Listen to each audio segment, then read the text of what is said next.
Tonight, I'm marrying the woman who can take me where I belong. Andrew Whitmore smiled as the cameras flashed around him.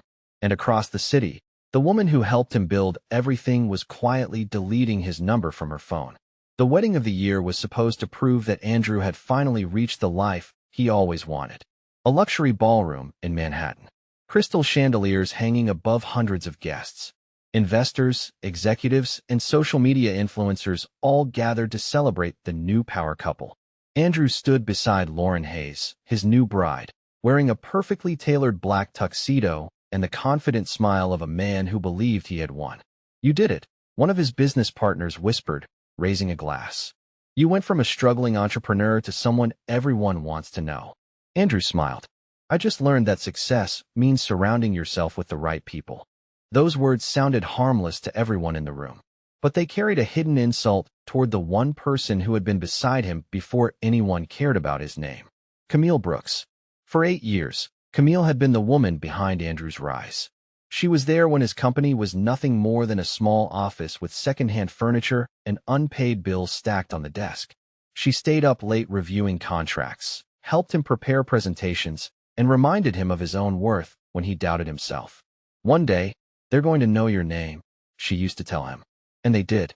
But somewhere along the way, Andrew started believing that Camille belonged to the chapter of his life he wanted to leave behind. She was too quiet for the world he wanted, too private for the image he was building. She didn't care about designer clothes, exclusive parties, or being photographed beside powerful people. Lauren did. Lauren understood the world Andrew wanted to enter. She knew the right names, attended the right events, and made him feel like he was finally becoming someone important. The hardest part for Camille was not losing Andrew. It was realizing that the man she loved had started measuring people by what they could add to his status. 3 weeks before the wedding, Camille found the final piece of proof. A message, a conversation, a plan that had started long before Andrew admitted the truth. She remembered standing in their kitchen, holding her phone with shaking hands, waiting for him to come home. When he finally walked through the door, he looked surprised to see her sitting there. "Camille, what's wrong?" he asked. She looked at him for a long moment. The man in front of her was someone she recognized and someone she no longer knew. "How long?" she asked quietly. Andrew froze. "What are you talking about? How long have you been choosing your new life over the one we built?"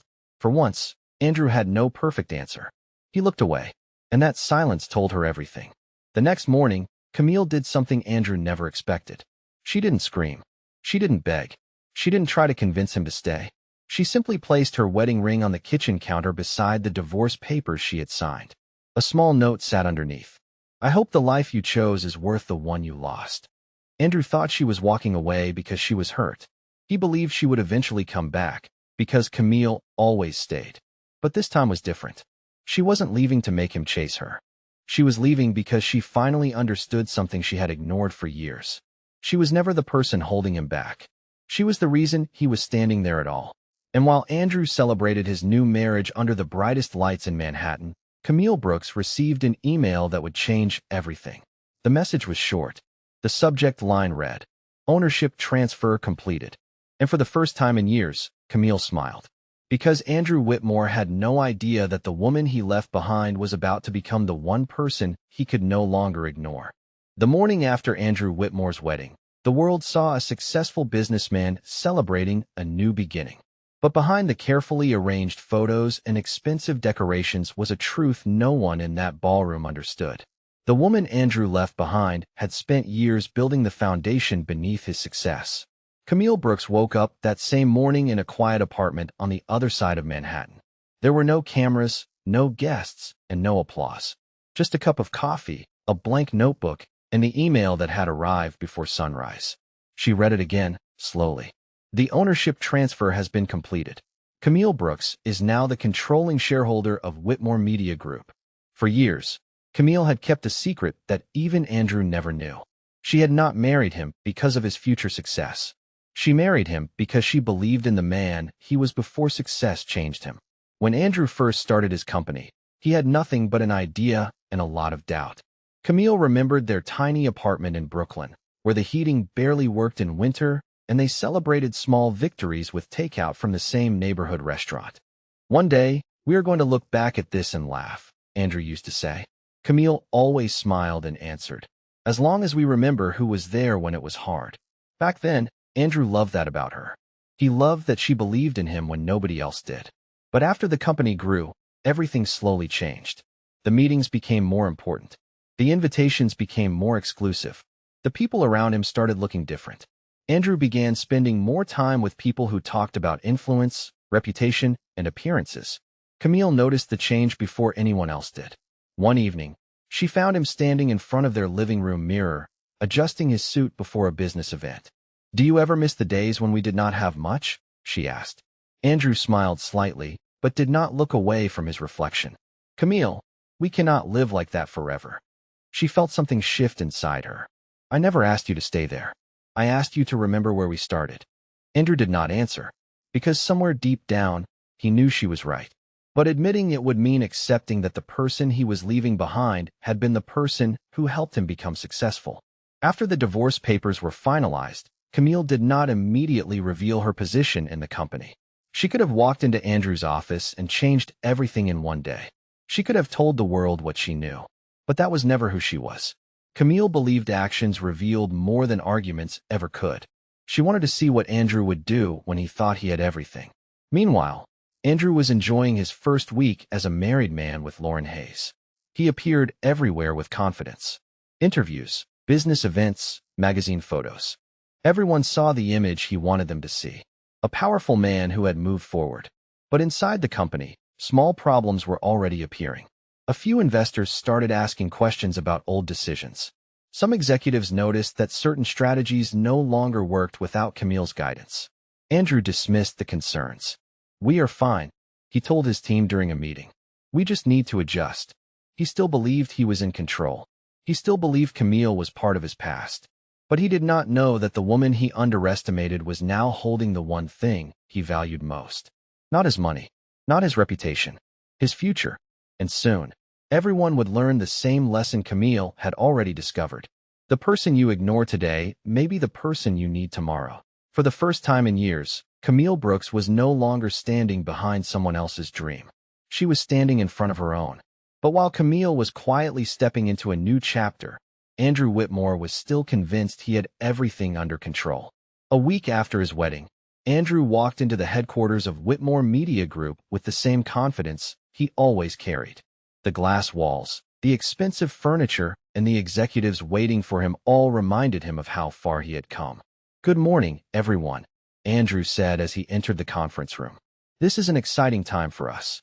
We are moving forward, and we are going to take this company to the next level." The room filled with polite smiles and nods. But not everyone looked convinced. One of the senior executives, Daniel Carter, slowly opened a folder in front of him.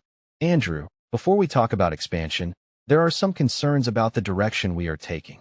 Andrew leaned back in his chair. "Concerns from who?" "From several investors," Daniel answered. "They want to understand why some of the strategies that were previously working have suddenly changed." For a moment, Andrew said nothing, because he knew exactly what Daniel meant. Many of those strategies had come from Camille. She had a way of seeing problems before they happened. She noticed patterns others missed. She understood people, not just numbers. But Andrew had convinced himself that her ideas were no longer necessary. He had told himself that success required a different kind of partner. Someone like Lauren. Someone who looked the part. Someone who could stand beside him at events and make people believe he had reached another level. Later that afternoon, Andrew met Lauren at an upscale restaurant in downtown Manhattan. She was scrolling through photos from their wedding, smiling at the attention they had received. "Everyone is talking about us," Lauren said. "This is exactly what we needed. People are finally seeing you the way they should." Andrew smiled, but his mind was somewhere else. "The company has a few things to fix," he admitted. Lauren looked up. "Problems?" "Nothing serious," he quickly replied. "Just business." She nodded, but her expression changed slightly. Andrew noticed. It was subtle, but he saw it. Lauren was not worried about him. She was worried about what his problems meant for her image. That was the first moment Andrew began to feel something he had ignored for a long time. Doubt. Meanwhile, Camille spent her days reviewing documents, meeting with advisors, and learning everything about the company she had quietly helped build. She did not feel excited about taking control. She felt responsible. She knew there were hundreds of employees whose lives depended on the decisions made at the top. This was never about destroying Andrew. It was about protecting what she had spent years helping create. One evening, Camille sat in her apartment looking through an old photo album. She stopped at a picture from years ago. She and Andrew were sitting on the floor of their first apartment, laughing while surrounded by boxes they had not unpacked yet. She remembered the man in that photo, the man who once told her, "I do not need a perfect life. I just need you beside me." Camille gently closed the album. "I believed you," she whispered. That was the part that hurt the most. The next morning, Andrew received a message from his legal team. The subject line was simple: ownership review meeting scheduled. He opened the email expecting another routine update. Instead, he saw a name that made him stop breathing for a moment. Camille Brooks. For the first time since the wedding, Andrew realized something was wrong. The woman he thought had disappeared was not gone. She had been watching, preparing, and waiting for the right moment to step back into the world he thought he controlled. Andrew Whitmore stared at the email on his screen for several minutes. The name at the bottom was impossible to ignore. Camille Brooks. The woman he had convinced himself was already part of his past was suddenly connected to the future of his company. He immediately called his attorney. "Tell me this is some kind of mistake," Andrew said the moment the call connected. "Camille cannot have that level of control." There was a long pause on the other end. That pause bothered him more than the answer. "Andrew," his attorney finally said, "you need to come in and review the documents yourself." For the first time in a long time, Andrew felt uncertain. Not because he was losing money, not because investors were asking questions, but because the person he had underestimated was the one person who knew exactly how his entire empire was built.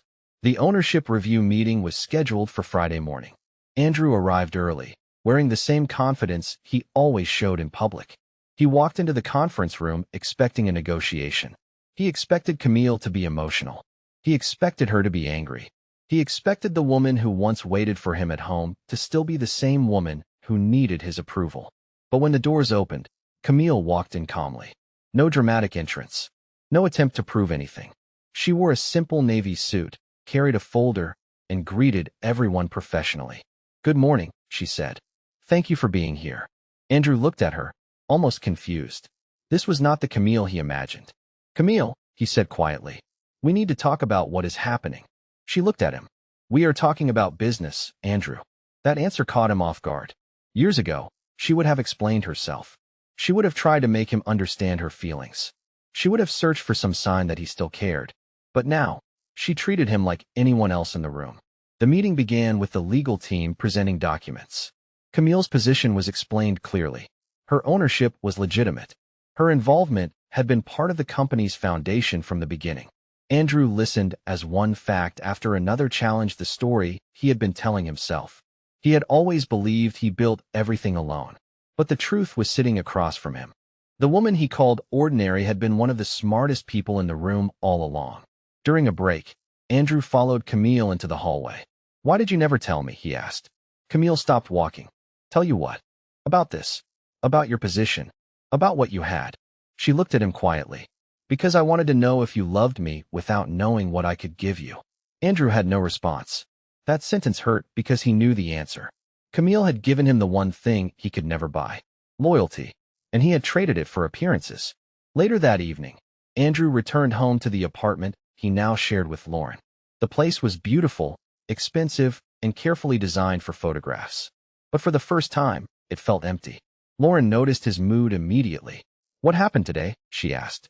Andrew placed his phone on the table. "Camille is involved with the company." Lauren's expression changed. "How involved?" He looked away. "More than I thought." For a moment, neither of them spoke. Then Lauren quietly asked, "Does this affect us?" Andrew looked at her. It was a simple question, but it revealed something important. She was thinking about her future. Not his pain, not his regret, not what he had lost. That night, Andrew sat alone in silence, looking through old messages from Camille. Years of conversations, encouragement, support, moments he had forgotten because he was too busy chasing something bigger. And for the first time, Andrew wondered if the biggest mistake of his life was not losing control of his company. Maybe it was losing the person who helped him build it. Andrew Whitmore spent the next few days trying to convince himself that nothing had really changed. He told his team the company was stable. He told investors that the transition would be smooth. He told Lauren that everything was under control. But deep down, Andrew knew something was different. The person he had expected to break was the only person in the room who looked completely at peace. Camille Brooks was no longer waiting for him to notice her. She was building a life where she did not need him to notice her at all. At Whitmore Media Group, the atmosphere slowly began to shift. Employees who had worked there for years started speaking more openly about Camille's contributions. They remembered the early days when she stayed late helping prepare business plans and solving problems nobody else saw. One afternoon, Daniel Carter stopped by Camille's office. "I hope you do not mind me saying this," he said, sitting across from her desk. "But a lot of people here are relieved you are involved again." Camille looked surprised. "Relieved?" Daniel nodded. "You understood the company before it became a brand. You understood the people behind the numbers." Camille smiled softly. "A company is not built by one person." Daniel looked toward the glass walls overlooking Manhattan. Andrew forgot that. Meanwhile, Andrew was dealing with a problem he never expected. He was losing the attention that once followed him everywhere. The same people who used to praise his decisions were now asking questions. The same executives who once agreed with every idea were now asking for explanations. During a meeting, one investor finally said what everyone else was thinking. "Andrew, your leadership style has changed. The company feels different." Andrew leaned forward. "Different how?" The investor hesitated before answering. Before, there was a balance. There was someone thinking about long-term stability. Now everything feels focused on appearances. The word stayed with Andrew long after the meeting ended, because he knew exactly who they were talking about. That evening, Andrew arrived home earlier than usual. Lauren was getting ready for another social event, choosing between different outfits while checking her phone. "Are you coming tonight?" she asked. Andrew stood quietly near the doorway. "Do you ever miss who I was before all of this?" Lauren looked confused. "What do you mean?" "Before the company, before the attention, before all the people watching." Lauren gave a small laugh. "Andrew, that version of you was struggling. You should be proud of who you became." He nodded, but something about her answer bothered him. She loved the result. The success, the lifestyle, the image. But did she know the person underneath it? He was no longer sure. Across town, Camille was meeting with her own advisors.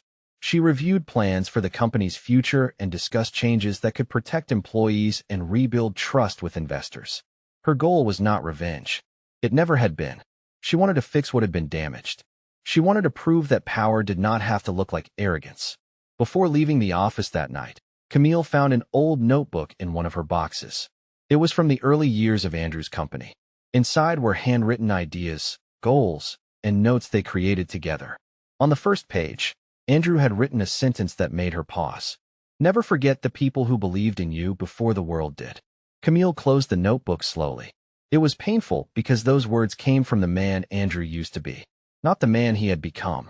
The next morning, Andrew received another unexpected message. A major partner wanted to meet with Camille directly before making any future decisions. Andrew stared at the screen, realizing something he could no longer deny. The world was not moving away from him because Camille returned. The world was moving toward Camille because he had spent years failing to see her value. Andrew Whitmore had spent years believing that success meant having the right people standing beside him. The right partner, the right image, the right name on the guest list. But now, sitting alone in his office late at night, he was beginning to understand something he never wanted to admit. The person he pushed away was the person who understood him better than anyone else. The following week became the most difficult week Andrew had faced since starting his company. A major investor meeting was scheduled for Friday night. It was supposed to be a celebration of the company's next expansion, a chance for Andrew to show everyone that Whitmore Media Group was stronger than ever. He spent hours preparing his presentation, reviewing numbers, and practicing his speech. "This is just a temporary setback," he told himself. "Once they see the plan, everything will go back to normal." But Andrew did not realize that the room he was walking into was no longer the same room, where people simply believed his words. The meeting started at 7 o'clock in a private conference room overlooking Manhattan. Executives, investors, and board members filled the table. Andrew stood at the front, confident and composed. "We have built something incredible," he began, "and we are ready for the next stage of growth." For a few minutes, everything seemed normal. Then one investor raised a question. "Andrew, Before we move forward, we need clarity on the company's direction. Andrew nodded. Of course. We are prepared. The investor looked down at his documents. There are concerns about several decisions made in recent months. Andrew's expression changed slightly. What kind of concerns? Another board member answered. Concerns about losing the stability this company was known for. The room became quiet. Andrew looked around, expecting someone to defend him. Nobody did. Then the door opened. Camille Brooks walked in. She was not there to embarrass him. She was not there to create a scene. She simply took her seat at the table, placed her folder in front of her, and said, I believe it is time we discuss the future honestly. Andrew looked at her, and for a moment, he saw the woman he used to know. The woman who sat beside him during the hardest nights. The woman who believed in him before anyone else did. But this time, she was not there as his wife. She was there as someone with authority. The discussion continued for hours. Camille presented a clear plan. She explained the company's weaknesses, the opportunities they had missed, and the steps needed to rebuild trust. She spoke calmly, with facts and solutions. Not once did she attack Andrew personally. That made it even harder for him. Because anger would have been easier to handle. Anger would have allowed him to blame her. But Camille was simply showing the truth. After the meeting ended, Andrew waited outside the conference room. Camille, he said. She stopped. What? Andrew struggled to find the right words. You could have destroyed me today. Camille looked at him quietly. No, Andrew. I could have protected the company from decisions that were hurting it. He lowered his eyes. You really do not hate me? For a moment, Camille looked away. Hate takes too much energy. I spent enough years giving you everything I had. Those words stayed with him. Because they were not angry. They were honest. Later that night, Andrew returned home and found Lauren waiting. How did the meeting go? She asked. Andrew placed his keys on the table. Camille saved the company. Lauren's face changed. She what? Andrew sat down quietly. She knew exactly what to do. She always did. For the first time, Lauren had no immediate answer. Because the truth was becoming impossible to ignore. The woman Andrew replaced was the woman who had been holding everything together. And now that she had finally stepped away, everyone could see what he had lost. For the first time in his life, Andrew Whitmore had nothing to say. Not because he had lost an argument. Not because someone had defeated him. But because Camille Brooks had shown him something he could not ignore. She had moved on without needing him to fail. She had become successful without trying to prove anything. And that was harder for Andrew to accept than losing control of a company. A few days after the investor meeting, Andrew found himself looking through old files from the early years of Whitmore Media Group. He opened documents he had not seen in years. Business plans, notes, strategy ideas. He expected to find reminders of his own hard work. Instead, he kept finding Camille's handwriting. Suggestions, corrections, ideas that had shaped the company's growth. Andrew leaned back in his chair, staring at the pages. How did I forget all of this? He whispered. The question stayed with him because he already knew the answer. He did not forget. He chose not to see it. That evening, Andrew asked Camille to meet him at a quiet coffee shop near Central Park. It was the same area where they used to spend Sunday mornings before his life became filled with meetings and appearances. Camille arrived a few minutes later, calm and composed. She sat across from him and waited. Thank you for coming, Andrew said. I almost did not. Camille gave a small nod. I know. Andrew looked down at his coffee. For once, he did not have a prepared speech. No excuses. No explanation designed to make him look better. I owe you an apology. Camille stayed quiet. Andrew continued. I spent years thinking I was the one carrying everything. I thought I was the reason we got here. He paused. But I was wrong. Camille looked at him carefully. What changed? Andrew took a breath. I saw the company without you. I saw myself without you. And I realized I was not as independent as I wanted to believe. For a moment, Camille remembered the man he used to be. The man who worked late nights beside her. The man who once celebrated every small victory with her. But memories were not enough to erase what happened. Andrew, she said softly, the hardest part was never that you left. He looked up. Then what was it? The hardest part was watching you become someone who did not recognize what you had. Her words were quiet, but they carried years of disappointment. Andrew looked away. Did you ever hate me? Camille thought about it before answering. No, I was hurt. There is a difference. That answer stayed with him. Because anger would have meant she was still emotionally connected to him. But Camille had reached a place beyond anger. She had accepted what happened and built something new. Meanwhile, Lauren noticed Andrew changing. He was no longer the confident man who walked into every room believing everyone admired him. He questioned himself. He spent less time chasing attention and more time thinking about the choices that brought him there. One night, Lauren finally confronted him. "You are still thinking about her, aren't you?" Andrew looked surprised. "This is not about Camille." Lauren smiled slightly. "But it is. Because you are finally realizing what everyone else saw before you did." Andrew did not respond. Because deep down, he knew there was truth in her words. Camille had never been the person holding him back. She had been the person reminding him who he was before success changed him. The next morning, Andrew received an invitation to a major business event. Camille would be the keynote speaker. Her name was listed before his. Years ago, that would have embarrassed him. But now, he felt something different. Respect, regret, and the painful understanding that sometimes the person you lose is not someone who left you. Sometimes, they are someone you pushed away until they finally stopped waiting.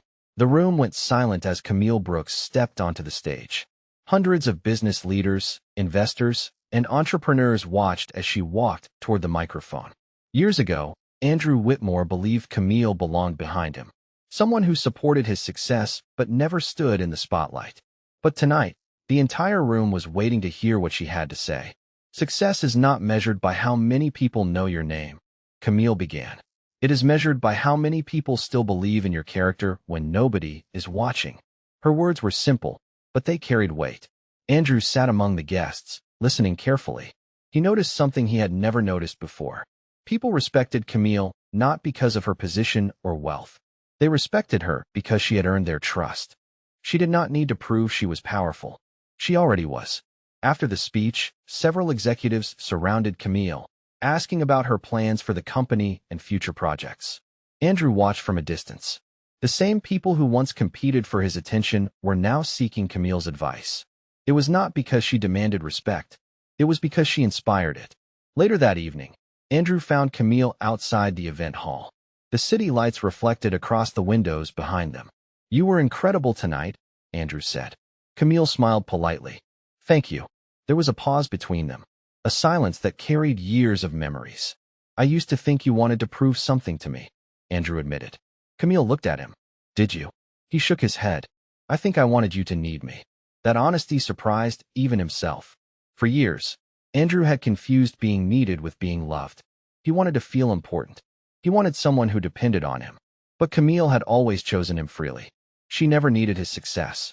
She believed in him before the success existed. "Andrew," Camille said gently, "I never wanted to see you fail." He looked at her. "Then why did you let everything happen?"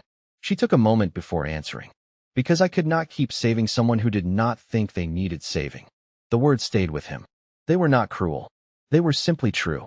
Meanwhile, Lauren Hayes was facing a different reality. The lifestyle she loved was changing. The invitations became fewer. The attention became quieter.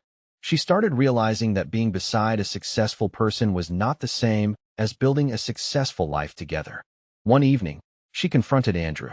"You are different now," Lauren said. "You are always thinking about the past." Andrew looked at her calmly. "I am thinking about the choices I made." Lauren crossed her arms.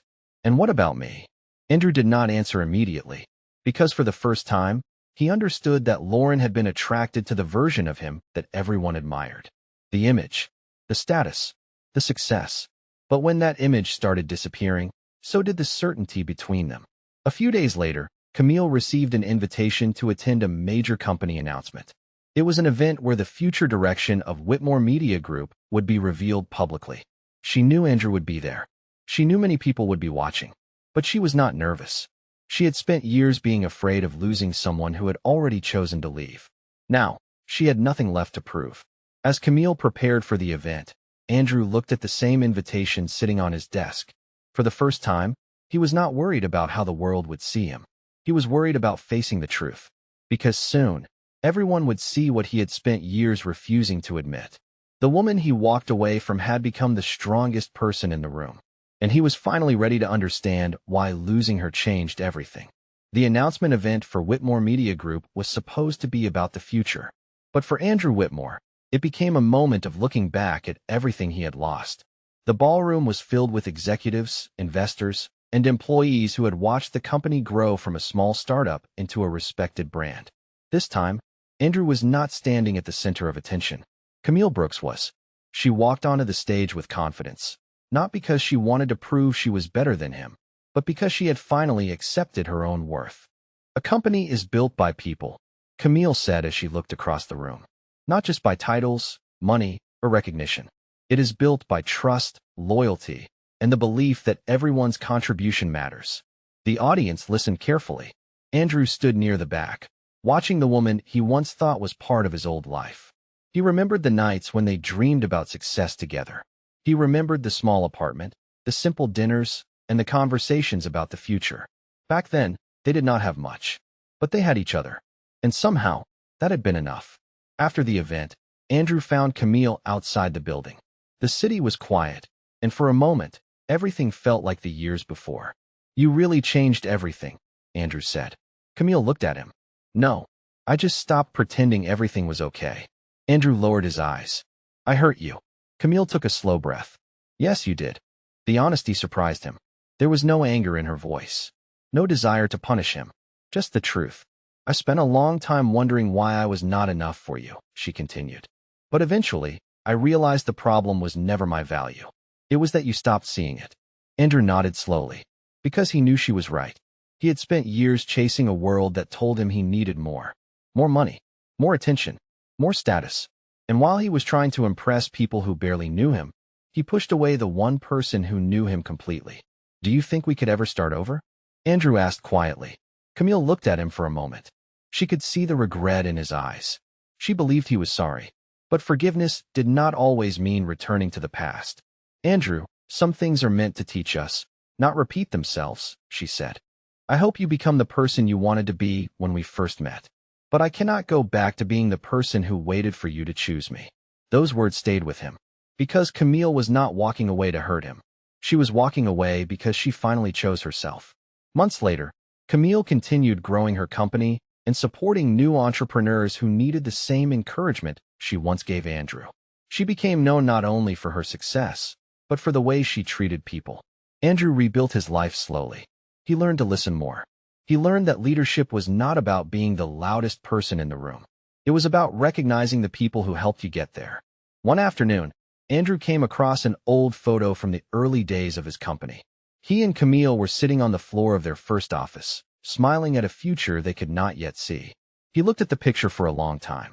Then he whispered, "You believed in me before I believed in myself." And that was the lesson Andrew carried with him. Sometimes, the person who supports you during your hardest moments is the person you are most likely to overlook when life gets easier. Sometimes, people do not lose love because someone leaves. They lose it because they stop appreciating what was already there. Camille Brooks did not win because Andrew lost. She won because she remembered who she was. And in the end, that was the greatest thing he had ever taught her to find. Not revenge, not victory, herself.